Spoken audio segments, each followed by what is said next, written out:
Well, boys, it's that time of the year again, and by that I mean the beginning of the year. So I gotta find an epic way to start off the year, though admittedly, I didn't really have any ideas. And I thought about it for a bit, and then I realized something.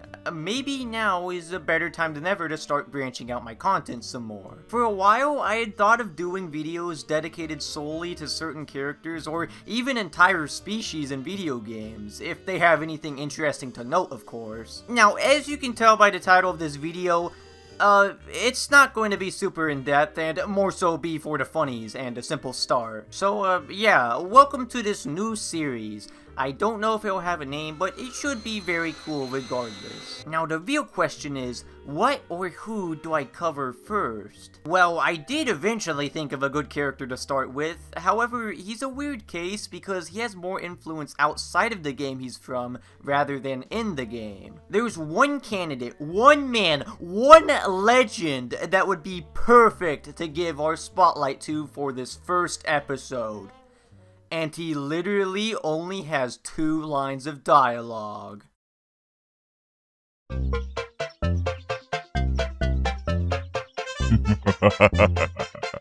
Nice of the Luggician to invite us over for a video, eh, Luigi? I hope he made a lot of stupid jokes. Hey, wait, Luigi, what's he doing? YouTube poop. Where there's smoke, they pinch back. Aw, that's a classic. Now, whenever you hear the term YouTube poop nowadays, it does sound like it's referring to 90% of the content on this platform, but trust me, it's not. It was an old genre of videos where you take some source material, such as an old cartoon, movie, or even game cutscenes, and remix it, adding all sorts of edits and jokes for comedic purposes. And nowadays, it's kind of a dying format, but I think a lot of us still appreciate them, especially the modern ones. The sheer amount of work that goes into them is probably more than any other video type, and the view count is almost never worth that effort. Though if we're talking about older YTPs, then yeah, that's probably where that description I gave earlier applies to. I mean, they were clearly just made for fun, kind of haphazardly thrown together, and obviously not very ambitious. However, I should stress that isn't necessarily a bad thing. I mean, making a not very ambitious video for fun is kind of like what I'm doing right now, minus the pooping, because that's nasty. Also, a lot of the old ones would only take from a few specific sources, one of those being games on the Philips CDI. We are not going to get into this can of worms and or garbage or whatever you want to call it. Let's just talk about the games I mentioned. Those being, and say them with me now,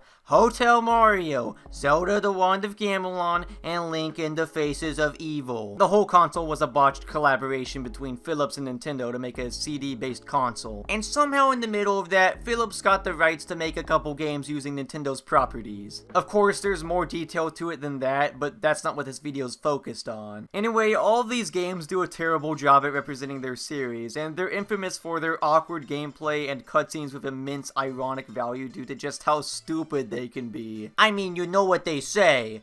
What is it they say again? You know what they say, all toasters toast toast. Wait, what? I've never heard anyone say that before. Mario, are you spreading misinformation? Oh, and also, I have to point this out right now because I'll never be able to mention it otherwise. At last, you have the vision to find my house. Oh my goodness! In Link in the Faces of Evil, there was one character who had some cutscenes assigned to him, and it cemented him as one of YouTube Poop's finest reoccurring characters. Squadala, we are off! Unfortunately, no, but that one is still really funny. There's one area in the game with a shop, and in this shop is the most iconic one-off character in all of gaming. Lamp oil, rope, bombs, you want it? It's yours, my friend, as long as you have enough rubies.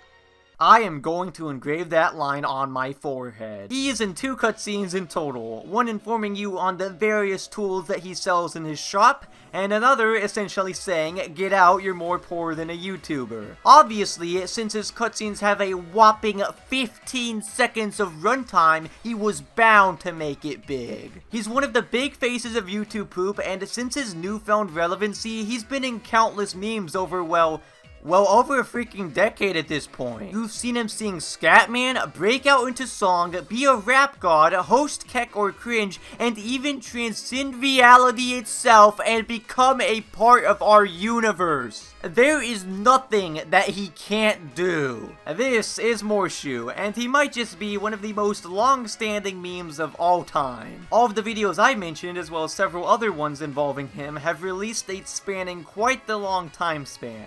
And might I mention that he only has 2 lines of dialogue in a bad game released over 20 years ago on a system that was dead on arrival. How he has stood the test of time will remain as one of life's greatest mysteries. I guess we have 2007 humor to blame for making him so iconic. His is so perfect for making song remixes, it's not even funny. So that's our funny meme man, who has partially defined online humor for a long freaking time now. Though, I can't help but wonder about him sometimes. Of course, it's only natural to ponder about such a well-fleshed out character such as Morshu. But like, we wouldn't even have these unintentionally humorous lines if it wasn't for his voice actor. But with that said, who even voiced him? Apparently it was some dude by the name of Jeffrey Nelson, but I can't even be entirely sure about that since the game's credits are about as well put together as the game itself and they don't detail who voiced who. So we're going off of IMDb info right now. Or I would say that if there was any info besides just this, yep, this is his only recorded acting role. Well, aside from his reprisal in the 2014 feature film A Meaner Evil. Details on this guy are pretty scarce, though maybe that's for the best for the sake of his privacy. It's just that I'm curious to see how he feels about his role and its impact on not just YouTube, but the internet as a whole. His short, seemingly negligible contribution to this trash game has truly revolutionized mankind itself. Well, okay, maybe not mankind as a whole, but my point still stands. I mean, you'd like to think the big man himself would make a statement regarding it. It's something that actors just like to do. But like I said, we should let him mind his own business. I cannot believe that the internet turned this insignificant guy into such a famous figure. And honestly, I hope he stays that way. All we gotta do now is get Morshu to return someday. Like, in an actual Zelda game. At this point, he really does deserve it, and also it would be pretty freaking funny. Though, I'm not certain as to how licensing for him goes, but maybe you could just make a shopkeeper look like and maybe quote him. I mean, that'd be good enough for me. I don't know, hashtag bring back Morshu, or something stupid like that. But we did get awfully close. In Hyrule Warriors Age of Calamity, there's a mission description that might just be a callback to him. Oh my goodness, boys, this is so epic. We did it. The internet actually did something important for once by affecting some text in an official Legend of Zelda game. As long as you have enough rubies. And I think that all of this is quite impressive for a random shopkeeper who only says 32 words. Well, anyway, I'm Luggo the Luggician, and thank you very much for watching.